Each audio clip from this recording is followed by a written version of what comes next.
खेल के मैदान से के ताज़ा शुमारे में आपका खैर मकदम। मैं हूं हुमायूं और हम मिल रहे हैं इतवार को और ईद के दिन। आप सबको ईद की बहुत बहुत मुबारक।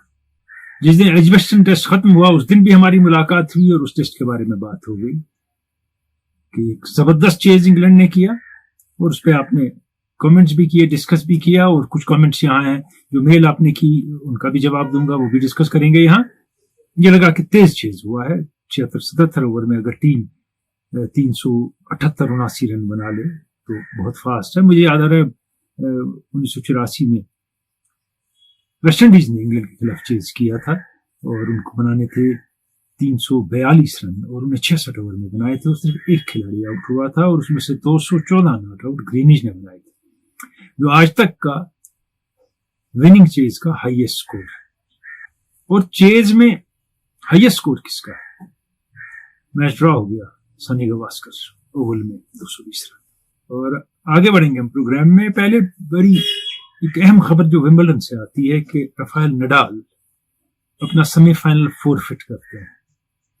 वो क्वार्टर फाइनल में भी जख्मी थे, बड़ी मुश्किल से उनने खेला, फिर भी जीत लिया।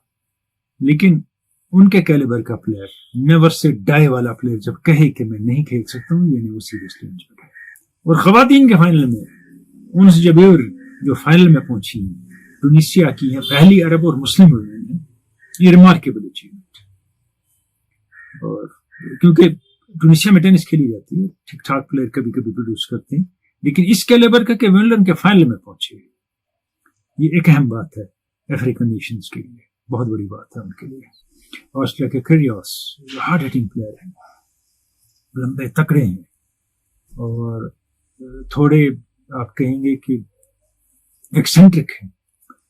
वो एक कूल कस्टमर जोकोविच के साथ खेल रहे हैं। सरप्राइज की वो उम्मीद रखते होंगे, लेकिन टफ है। आपकी मेल की जानिब आते हैं, उसके बाद पहले T20 की बात करेंगे। आबिद शफी कहते हैं ओपनर सेट द पाथ। सही है, 19 ओवर में 107 की पार्टनरशिप रखी, अच्छा स्टार्ट मिला। शेख फयाज कहते हैं as usual Indian bowling is ordinary overseas and overhyped in India and Kohli era is almost over. He seems to be burden on team and temperamentally weak. जो आपने कहा थोड़ा बहुत इत्तेफाक मैं आपसे करता हूँ। देखिए, साउथ अफ्रीका ने इंडिया में टूर किया तो एक मैच बॉलिंग की वजह से जीता। ऑस्ट्रेलिया में सीरीज जीती तो बॉलिंग बहुत अच्छी हुई।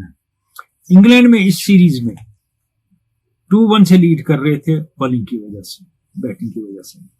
तो ऐसा नहीं है कि ओवरहाइप्ड बॉलिंग है। जब दुनिया मानती है ये अच्छे बॉलर हैं तो आप और मैं क्या कह सकते हैं अच्छे नहीं हैं। बुमराह और शमी बाहर विकेट लेते हैं, इवन सिराज ने जो ऑस्ट्रेलिया में बॉलिंग की थी। अब कहते हैं Kohli era is almost over. आसार ऐसे लग रहे हैं, जो आप कह रहे हैं गलत नहीं कह रहे। और वो टेम्परामेंटली वीक है, ये मैंने पहली बार सुना। जिस कंडीशन में और पोजीशन में वो हैं उस वक्त हर चीज एक्सपोज हो जाती है और जो प्रेशर है और जिस तरह की आदत है उनको, उन आदतों से आज भी बाज नहीं आते। तो वो जो हरकतें पहले अच्छी लगती थी जब ये सक्सेसफुल थे, आज वो बर्डन लगती हैं कि ये क्या कर रहा है, खुद तो कुछ नहीं कर रहा है, हरकतें क्या कर रहा है। तो और साइकोलॉजिकल प्रेशर प्लेयर पर बढ़ता है। अब स्मिथ ने तो अपनी 28वीं सेंचुरी बना ली, उनका भी पॉज आया था और अब उनकी 28 सेंचुरियां हैं, रूट की हैं, और आमला ने भी 28 सेंचुरियां बनाई, मच फॉरवर्ड ना। पिछली बार किसी ने लिखा था स्टीव स्मिथ खत्म हो गए, मैंने कहा था तब भी एवरेज उनकी 57-58 टेस्ट क्रिकेट में, और 50-60 तो बना ही लेते हैं। आप देखिए सेंचुरी बना ली। और श्रीलंका में कंडीशन बड़ी डिफिकल्ट है टू स्कोर रन्स उन खिलाड़ियों के लिए जो बाहर से आते हैं। मुबस्सिन उल हसन कहते हैं कि मुझे लगता है कैच बिहारी ने छोड़ा। आपको सही लगता है बिहारी ने कैच छोड़ा, उसमें मैंने बात गलत कही थी, कोहली ने छोड़ा। दारू पुरवारा चाडोरा से कहते हैं थैंक्स फॉर क्विक अपडेट, जो हमने किया था मैच के बाद immediately. Head coach Brendon McCullum has injected the flavour and game play approach of his iconic 2015 world cup campaign in test squad of England. You remember what happened in the final? ये iconic approach कहां गया? They were simply decimated by Australia, क्योंकि वो फिर नहीं चल पाया। उस वक्त समझदारी चली गई, उससे विकेट मारने गए और आसानी से हार गया मैच। और हम सारा क्रेडिट न दें अभी इतनी जल्दी में मैकलम को। अगर स्टोक्स विलिंग ना हो to undertake aggression and aggressive posture तो मैकलम कुछ नहीं कर सकते। अगर रूट कैप्टन होते और यही कोच होते तो अप्रोच ऐसा नहीं होता। तो credit goes to Stokes as well. मैदान में उन्हें टीम चलानी है और प्लेयरों से उनका कनेक्ट ज्यादा है मैकलम से। स्टोक्स यकीन रखते हैं कोशिश में जीतने की और मैकलम सपोर्ट करते हैं। सही बात है, अच्छी बात है उनके लिए ये जो सामने आ रही है। और एक और चीज इससे रिलेटेड है कि सडनली ये जो खिलाड़ी हैं ये एक रात में कान में कुछ मैकलम ने कहा और एग्रेसिव नहीं हो गए।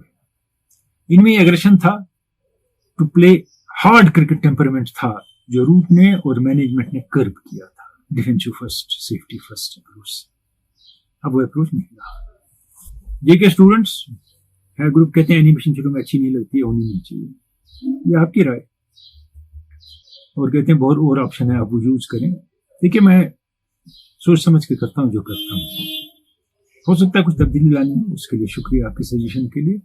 वाजिद गुलजार कहते हैं ये ब्यूटी ऑफ टेस्ट क्रिकेट है, 3.5 दिन तो लगा इंडिया मैच जीतेगा और आखिर में और ड्रामेटिकली और सेंसेशनली इंग्लैंड मैच। ये आप सही कहते हैं। जो टेस्ट क्रिकेट में ब्यूटी है, कितने आप छक्के मारे हैं वनडे में, T20 में, उल्टे स्वीप दाएं से पीछे मारे हैं, वो बात नहीं बनती। वो कमाल उस क्रिकेट में नहीं है जो टेस्ट क्रिकेट में। इसलिए सारे खिलाड़ी उसको पिनैकल ऑफ एक्सीलेंस मानते हैं। कि प्लेयरों ने कहा है कि अगर हम वनडे हार जाएं थोड़ा फील करते हैं, T20 हार जाएं दूसरे दिन भूल जाते हैं, टेस्ट हमारे सीने में पूरी जिंदगी रहता है। आगे बढ़ेंगे हम जावेद परे के साथ। बात करेंगे एक अजीम खिलाड़ी की। आज एक अजीम खिलाड़ी का जन्मदिन है, बर्थडे है। हमारी जानिब से उनको हैप्पी बर्थडे। और जब मैं अजीम कहता हूं इनको, I am not thrusting greatness upon him like commentators do to every player. और हमारे यहाँ लोग ऐसा पहले हुआ ही नहीं है, ऐसा कोई पैदा ही नहीं हुआ, ऐसा कोई जानता ही नहीं था जो आज किसी ने 4 चौके मार लिए होते हैं। लेकिन ये आदमी जो है इसने अपने पीछे ग्रेटनेस चलाई है। जावेद परे को सुने ये क्या कहते हैं, उसके बाद मैं भी बात करूंगा इनके बारे में। 1949 को आज ही के दिन मुंबई के पुरिंदी अस्पताल के जनरल वार्ड में एक बच्चे का जन्म हुआ। 22 साल बाद यही बच्चा बड़ा होकर 1971 की वेस्टइंडीज जाने वाली भारतीय टीम में पहली मर्तबा शामिल कर लिया जाता है, जहां 4 टेस्ट मैचेस में 3 सेंचुरियां, 1 डबल सेंचुरी और 2 हाफ सेंचुरियां स्कोर करके ये खिलाड़ी 774 रन का पहाड़ जैसा स्कोर खड़ा करता है। 10 जुलाई 1949 को पैदा होने वाले इस बच्चे को दुनिया सुनील मनोहर गावस्कर के नाम से याद करती है। वही सुनील गावस्कर जिन्हें दुनिया टेस्ट क्रिकेट की तारीख का आज तक का सबसे अजीम ओपनिंग बल्लेबाज मानती है। गावस्कर वेस्ट इंडियन अवाम में इस कदर मकबूल हुए कि उनके ऊपर गाने लिखे जाने लगे। इसी तरह का एक गाना विलर्ड हैरिस ने लिखा जिसके बोल थे, it was Gavaskar the real master, just like a wall, we couldn't out Gavaskar at all, not at all, you know the West Indies couldn't out Gavaskar at all. Pakistan के left arm pace bowler Wasim Akram एक मरतबा test match में गावस्कर को bowling कर रहे थे। Bowling करते करते जब गावस्कर के सामने हिम्मत जवाब दे बैठी तो कप्तान इमरान खान के पास गए और बोले, इमरान भाई मुझे इसकी कमजोरी बताइए ताकि मैं इसको आउट कर सकूं। इमरान खान वापस बोले, बॉलिंग करते रहो, आउट होना होगा तो हो जाएंगे। रही बात कमजोरी की तो इस बल्लेबाज में कोई कमजोरी है ही नहीं। उनकी बैटिंग इस कदर फ्लॉलेस और फुल प्रूफ थी कि बॉलर्स थक हार जाते थे, लेकिन गावस्कर की कंसंट्रेशन और उनके अज़्म का ये आलम था कि 1 इंच भी बॉलर्स के लिए नहीं छोड़ते थे। पीटर रिबॉक अपनी किताब Gavaskar portrait of A hero में इसी तरह का वाकया बयान करते हुए लिखते हैं कि 1987 की पाक भारत सीरीज के एक टेस्ट मैच में रमीज राजा फॉरवर्ड शॉर्ट लेग पर फील्डिंग कर रहे थे। बैटिंग एंड पर सुनील गावस्कर थे और बॉलिंग इमरान खान कर रहे थे। यहाँ से गावस्कर तैयार हो गए तो उधर से इमरान खान तेजी से भागते हुए आए और गावस्कर की तरफ इंतहाई तेजी से एक आउट स्विंगर डाल दी।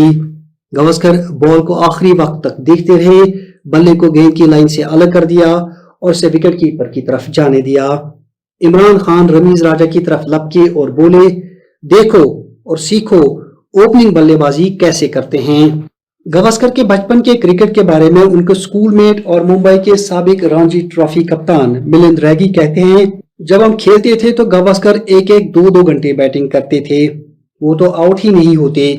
कभी कभी तो हम उन्हें गलत आउट देते ताकि उनसे छुटकारा हासिल कर सकें। 1965 में मुझे जेवियर हाई स्कूल का कप्तान बना दिया गया क्योंकि मैं सुनील से काफी लंबा था, नहीं तो कप्तानी वही डिजर्व करते थे। हैरिसशील्ड ट्रॉफी के लिए हमारा मैच अंजुमन स्कूल के साथ था। टॉस करके जब मैं वापस आया तो मैंने पूरा बैटिंग ऑर्डर चेंज किया। मैंने सुनील से कहा कि आप ओपन करेंगे। वो बोले कि मैं तो 3 नंबर का बल्लेबाज हूं, मैं क्यों ओपन करूंगा।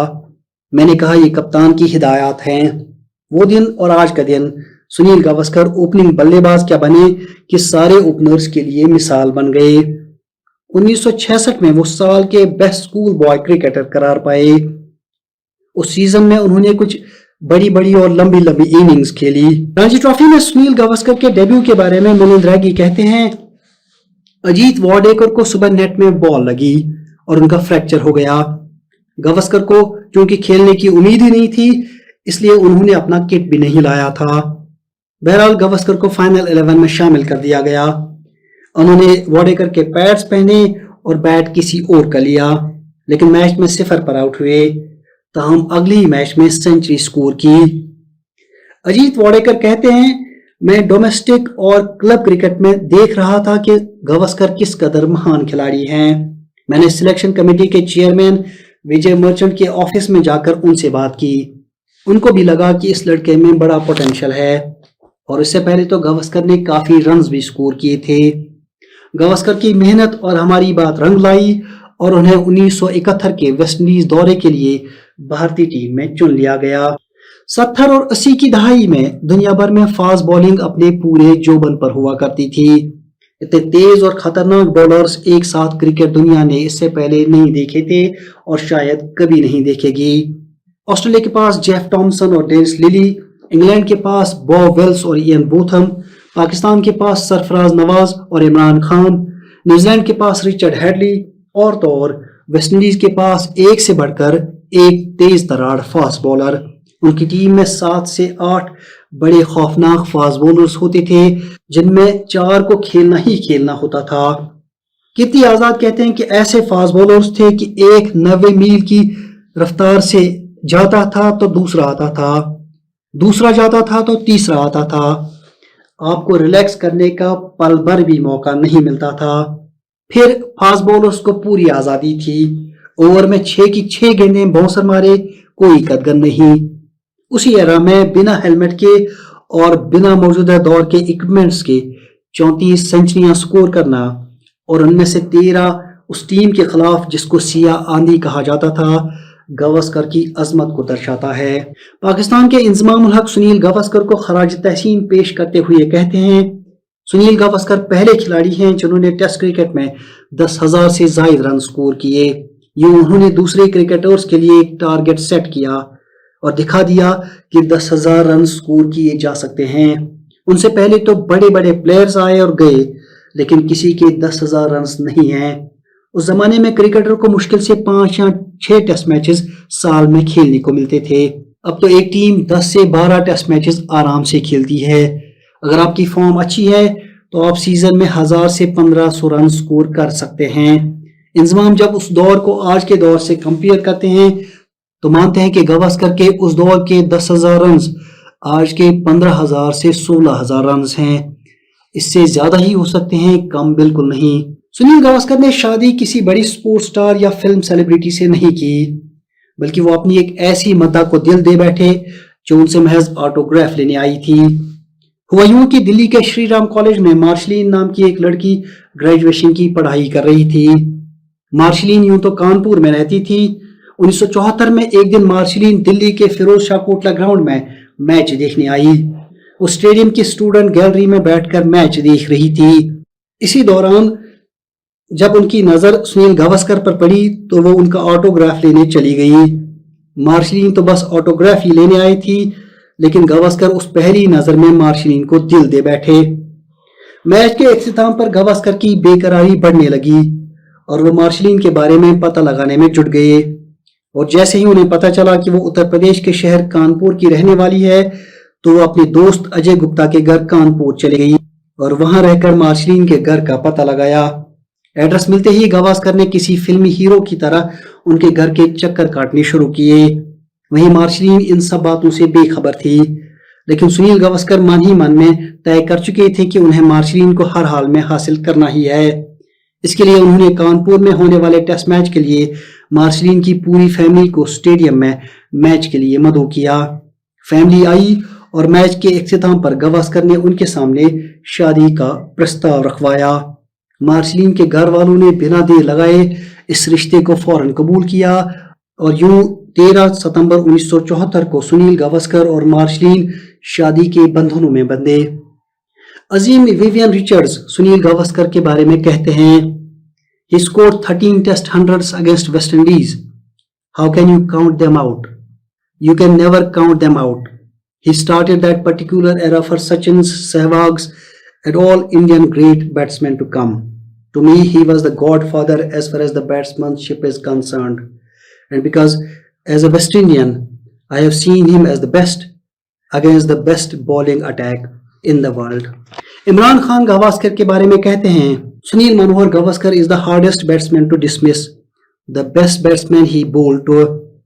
Bishan Singh Bedi कहते हैं, Sunil Gavaskar is one batsman he would pick to save a test match. Dilip दोशी का कहना है, Sunil Manohar Gavaskar's greatness lies in never being hit on the body by any bowler.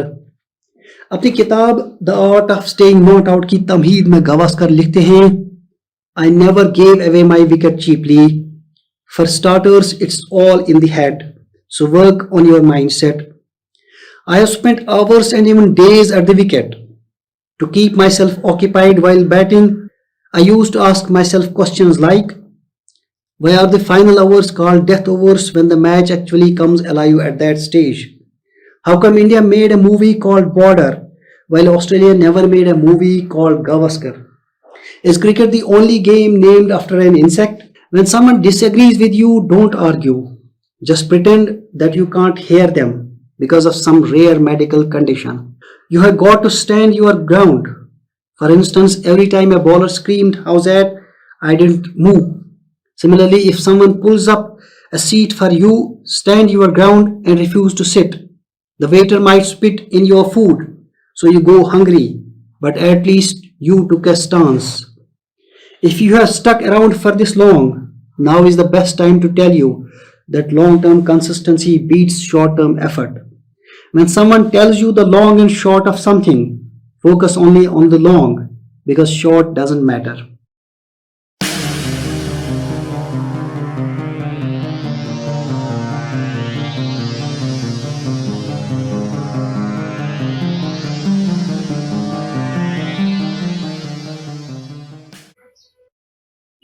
Javed पर ये बात कर रहे थे सुनील मनोहर गावस्कर या सनी गावस्कर की। हमने नहीं चाहा इनकी लाइफ हिस्ट्री आपको सुनाए, कुछ चीदा चीदा बातें सुनाए, कुछ लोगों ने क्या कहा इनके बारे में सुनाया। जैसे इंजमाम की बात कही इनने कि इंजमाम ने कहा कि उस दौर में इतने रन बनाना है। इंजमाम की एक और बात है, जब 92 का वर्ल्ड कप जीता पाकिस्तान ने, उसके बाद इंग्लैंड का दौरा हुआ पाकिस्तान का, मियांदाद की अपनी में, वो सीरीज पाकिस्तान ने जीती थी। इंजमाम को बड़ी परेशानी हुई और इंजमाम को लगा शॉर्ट बॉल से बहुत प्रॉब्लम है, मैं नहीं खेल पाता। तो इंजमाम और सुनील गावस्कर एक चैरिटी मैच खेल रहे थे 1992 में। उस दौरान में वो गावस्कर के पास गए और उनसे कहा, मेरा इशू क्या है, मुझे लगता है मैं शॉर्ट बॉल पे आउट हो जाऊंगा, ये मेरे दिमाग में है और मुझे मुश्किल कर देती है ये बॉल, जबकि पहले नहीं हुई है। गावस्कर ने उनकी बात सुनी, ये इंजमाम ने रिलेट किया खुद और कहा कि ये आप भूल जाएं कि शॉर्ट बॉल आपको ट्रबल करेगी। आप टेक्निकली साउंड है शॉर्ट बॉल खेलने में, आप फ्रंट फुट और बैक फुट दोनों पे पुल करते हैं, हुक अच्छा करते हैं। आप दिमाग में वो रखें और ये भूल जाएं, सिंपली भूल जाएं कि इस बॉल से आपको परेशानी हो सकती है। माने ही ना इससे परेशानी होती है, आपका खेल सुधर जाएगा। और इंजमाम ने कहा, उसके बाद टोटली मेरा मेंटल मेकअप चेंज हो गया और मुझे शॉर्ट बॉल में कभी ट्रबल नहीं किया। इमरान रमीज की बात हुई थी कि उन्हें आउट स्विंगर छोड़ दी गावस्कर ने इमरान की, उन्होंने कहा देखो कैसे खेलते हैं ओपनर। इससे पहले इमरान ने कहा था रमीज राजा को कि देखो ये कैसे बैटिंग करता है। जब 5-10 ओवर हो गए उसके बाद रमीज गए इमरान के पास, कहा कैसे बैटिंग करता है, तो बॉलिंग छोड़ देता है। नई बॉल को मुश्किल से टच करता है। तो इमरान ने कहा यही तो मैं तुम्हें सिखा रहा और दिखा रहा हूं, तुम यहां से खेलने जाते हो, ये बॉलें छोड़ देता है, हम परेशान होते हैं, हम इसकी रेंज में बॉलिंग करते हैं और ये रन बनाता है। तो बॉल छोड़ना सीख लो, कैसे छोड़ी जाती है। गावस्कर के रिकॉर्ड बहुत ज्यादा है, सेंचुरी इन ईच इनिंग्स 3 बार है। गावस्कर की 58 सेंचुरी पार्टनरशिप्स हैं और 18 डिफरेंट बैट्समैन के साथ, जो एक आलमी रिकॉर्ड है। 3 मरतबा टेस्ट मैच की पहली बॉल पे भी आउट हुए गावस्कर। और गावस्कर मानते हैं जो फास्टेस्ट बॉलिंग उन्होंने खेली है वो थॉमसन की खेली है, जब वो चेतन चौहान बैटिंग ओपन करते थे। और द मोस्ट डिफिकल्ट बॉलर जो उनको दुनिया में दिखे हैं आज तक, वो एंडी रॉबर्ट्स खेलने के लिए। गावस्कर ने जो पहला रन अपना टेस्ट क्रिकेट में बनाया वो लेग बाय था।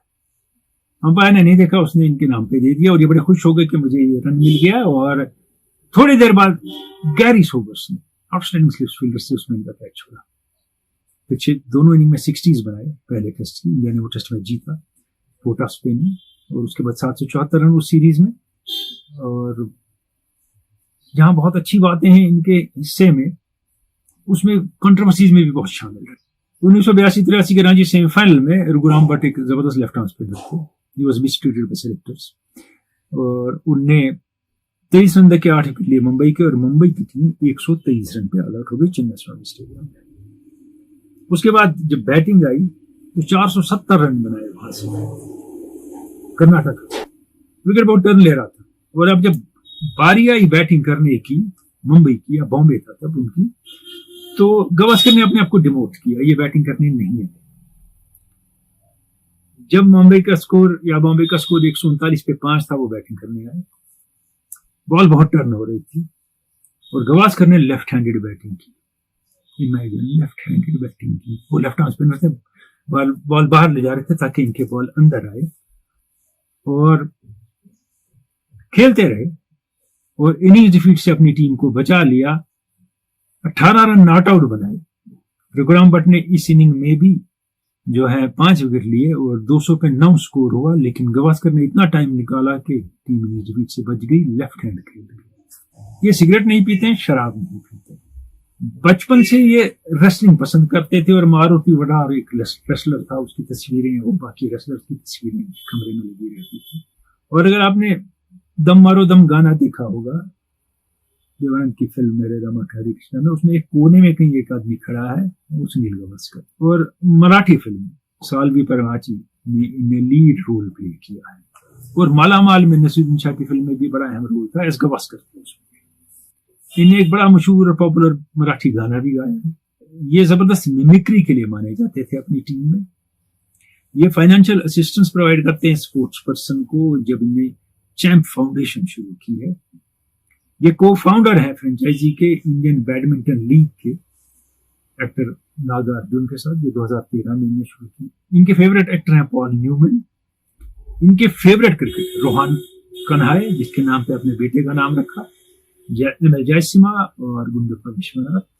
और ये कहते हैं कि मैंने टाइगर पटोडी के साथ खेला, उनके अंडर खेला, वो बहुत बार मिला, मगर मैं पूरी जिंदगी उनको किसी तरह एड्रेस नहीं कर सका, न पैट, न टाइगर, न सर।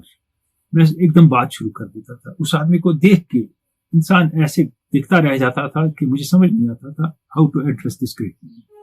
ये कितने साल में 7 या 10 दिन ऐसे हैं कि जब मैं खूब खाता हूँ, नॉर्मली मैं अपना साइज देख के इसी हिसाब से खाता हूँ। और मेरा नॉर्मल खाना क्या है? 1.5 चपाती, थोड़ी सी सब्जी और थोड़े से चावल। ये वेजिटेरियन फूड प्रेफर करते हैं, इसका मतलब ये नहीं है कि ये नॉन वेजिटेरियन नहीं खाते। गावस्कर ने किताबें लिखी हैं और जिसमें बहुत जबरदस्त सेंस ऑफ ह्यूमर, इनके आर्टिकल्स में बहुत सेंस ऑफ ह्यूमर था, जो अब लगता है कम हो गया है। 92 के आलमी कप में जब पाकिस्तान ने ऑस्ट्रेलिया को हराया, वो पाकिस्तान के लिए डू और डाई मैच था। और मैच के दौरान उस मैच की कमेंट्री में गावस्कर ने कहा, if Pakistan wins today they are going to win the world cup. If they gain momentum nobody will be able to stop them. That's the kind of cricket they play. और हकीकत में यही हुआ। और जब सेलिब्रेशन पाकिस्तान में हुई, उसमें एक स्पेशल गेस्ट गावस्कर थे। But Gavaskar is one of the greatest ever opening batsman produced by test cricket. There is no doubt about it. पिछले हफ्ते के क्विज की जाने बात है, ये तस्वीर आपको दिखाई थी। मैंने कहा था इसमें आप पहचानिए फुटबॉलर को। शी गवेरा का नाम सबने लिखा, वो फुटबॉलर नहीं। पर्लो लिखा, लोगों ने। कैंटोना सबने सही लिखा, एरिक कैंटोना है इसमें बीच में, और कुछ ने तो सलाह भी लिख दिया। लेकिन जो तीसरा खिलाड़ी है वो सोक्रेटिस है, great Socrates, captain of Brazil. ये तीनों खिलाड़ी मैंने ये आदमी चुन के दिए थे। कैंटोना एक इनकलाब है दुनिया में, उन्हें एक्टिंग भी की फुटबॉल के बाहर। चे गेवारा भी एक इनकलाब, और सोक्रेटिस के बारे में अगर आप पढ़ेंगे, उनने भी डेमोक्रेसी का इनकलाब किया ब्राजील। अब कितने सही हैं कितने गलत हैं थोड़ी देर में बताऊंगा। पहले हमारे पास ये जो सवाल है खान अहमद हिलाल का, ये कहते हैं कि क्या मसला है कि ड्यूक बॉल इतनी बार डिशेप हो गई या सॉफ्ट हो गई इस टेस्ट सीरीज में या इस टेस्ट मैच में जो एजबस्टन में खेला गया। देखिए, मैं भी पिछले प्रोग्राम में वो कह चुका हूं, आपने सुना होगा, ये बात हमें भी समझ में आई। लगातार बॉलें बदली गई, और आज के दौर में बॉलर नहीं चाहता है बॉल बदली जाए।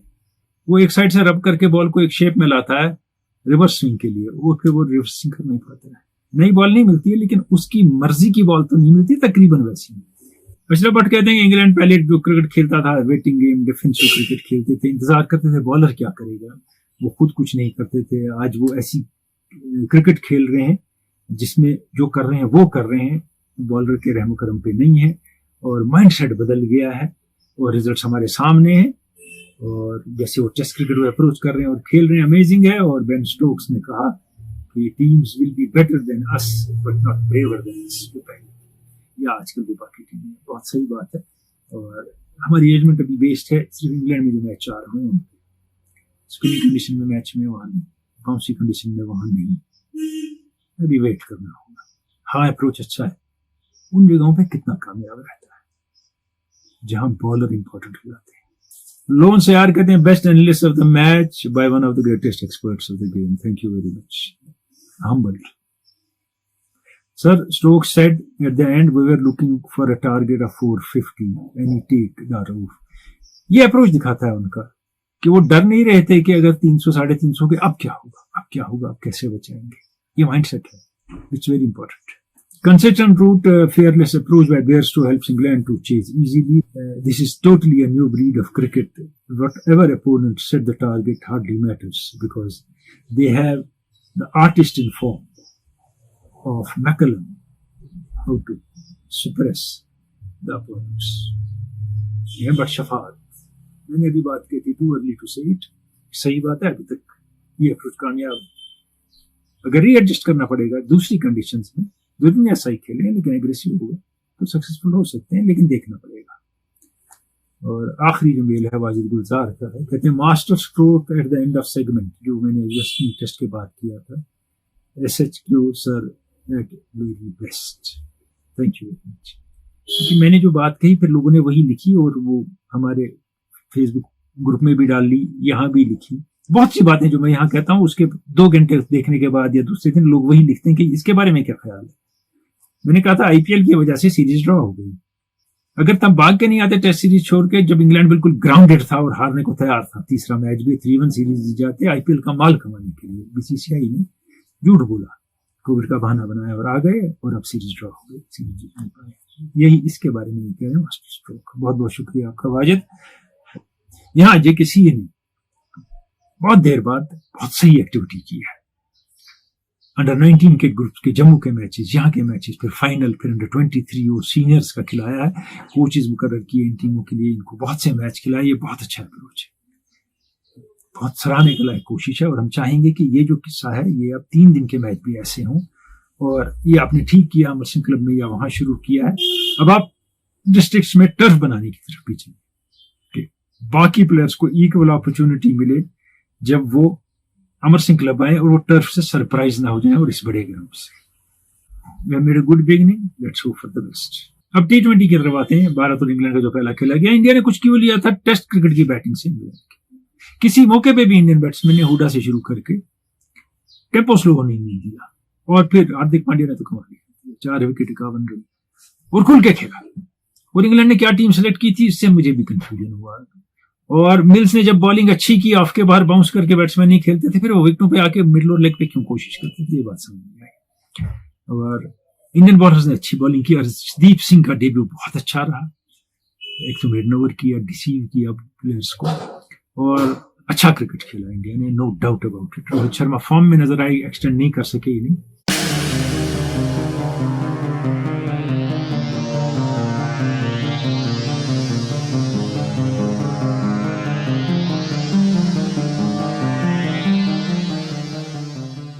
और भारत ने बड़ी आसानी से दोनों मैच बहुत बड़े मार्जिन से जीत के सीरीज जीती है। इंग्लैंड बिल्कुल सेटल नहीं हो पाया। पहले मैच की मैंने बात की थी कि पहले मैच में कोई मज़ाहमत नहीं की इंग्लैंड ने, इंडिया ने अच्छा खेला। और दूसरे मैच में ऐसा हुआ कि एक वक्त पे इंडिया का स्कोर 89 रन, 5 खिलाड़ी आउट, 10.4 ओवर, और उसके बाद जडेजा ने इनिंग कैरी की। बीच में हर्षल पटेल ने कुछ रन बनाया और बेहतरीन तरीके से जडेजा एंड तक इनिंग गई। फिर स्टार्ट पंत ने दिया, इस बार ओपनर निकले और रोहित शर्मा के साथ, लेकिन दोनों इनिंग प्रलॉन्ग नहीं कर सके, जल्दी आउट हो गए। और ग्लीसन का डेब्यू लाजवाब रहा, 15 रन देके 3 विकेट, जॉर्डन ने 27 रन देके 4 विकेट। लेकिन फिर इंग्लैंड ने मात कहां खाई और इंडिया की बैटिंग ने अटैक किसको किया?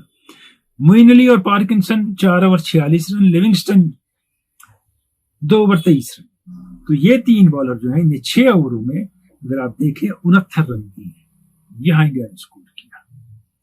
और जब इंग्लैंड आया, England without any plan, Morgan के जाने से अजीब सा हाल है इंग्लैंड की टीम का। लेकिन इसमें एक बात आप देखेंगे खास, ये कि भुवनेश्वर ने शुरू में बहुत अच्छी बॉलिंग की, फिर बुमराह भी विकेट ले गए और बहुत अच्छे बॉलिंग चेंजेस शुरू के 8-7 ओवर में किए रोहित शर्मा ने, जिससे वो विकेट लेते रहे। सिर्फ मोइन अली ने, देखिए आप, कुछ मज़ाहमत की और एंड पे विली ने, बाकी बैटिंग तो बिल्कुल नहीं चली। बटलर का वो जो फॉर्म था वो टोटल लगा कैप्टनशिप के नीचे दब गया है, कुछ नहीं कर पाए। तो मॉर्गन फैक्टर कितना इफेक्ट करेगा, कब निकलेंगे इससे बाहर? हाँ, ये जानते हैं हम कि बहुत से स्ट्रोक्स नहीं खेल रहे थे, कई इनके रेगुलर जो T20 के टीम में नहीं थे, लेकिन टीम फिर भी बहुत एक्सपीरियंस थी। तो credit to Indian team for such a wonderful display and winning the series. और वेस्टइंडीज के लिए टीम अनाउंस की 1 रोजा मैचेस की, और फिर रेस्ट दिया। रोहित शर्मा तो अभी आए, कोहली को रेस्ट, रोहित शर्मा को रेस्ट। मुझे समझ नहीं आया घर बैठे ये कैसे फॉर्म में आएंगे और कैसे इन टच रहेंगे खिलाड़ी, ये किस्सा क्या है। और अब आते हैं पिछले हफ्ते के क्विज के विनर की जाने। No winners, we don't get any winners, कोई भी सही जवाब नहीं। कोशिश आप बहुत ने की है और अच्छी की है, बहुत बहुत शुक्रिया आपका। आज का क्विज, ये जो सरदार हैं आप देख रहे हैं, सरदार जी, ये कौन है और किस टीम के लिए खेलते हैं और किस टीम के लिए खेले हैं? जो आप कहें आप बताएंगे हमें। और KKMS स्पोर्ट्समैन जो ग्रुप है हमारा फेसबुक पे, उसकी टाइमलाइन में लिखेंगे जवाब, और कहीं नहीं लिखेंगे। और मैं फिर से आपसे कहता हूं कि जो बातें मैंने इस प्रोग्राम में कही हैं, इन्हीं के सवाल आप उस टाइमलाइन पे ना पूछें और यहां ना पूछें। वो बात आप फिर से जाके देख लें, ना उस बात को दोहराएं फिर से कि ऐसा होना चाहिए था। आप प्रोग्राम देख लें तो आपको पता चल जाएगा कि ये बात हो चुकी है, तो फिर से करने की जरूरत नहीं है। द्रविड़ पे उंगलियां उठ रही हैं, कहते हैं कुछ नहीं कर रहा है, पहला ओवरसीज टफ टूर था, कुछ कर नहीं पाए, एक टेस्ट मैच था। लेकिन अप्रोच उनका उतना सही नहीं है, वो फेवरेटिज्म में थोड़ा यकीन रखने लगे, जो हमें लगता था नहीं रखेंगे। उनको थोड़ा अपना अप्रोच बेटर करना होगा, और टीम सिलेक्शन में शायद बाहर के दबाव को छोड़ के खुद जो बेस्ट 11 मैदान में उतरने चाहिए उनको उतारना होगा। इजाजत चाहूंगा, मिलते रहेंगे SHQ radio active YouTube channel पे। खुदा हाफिज।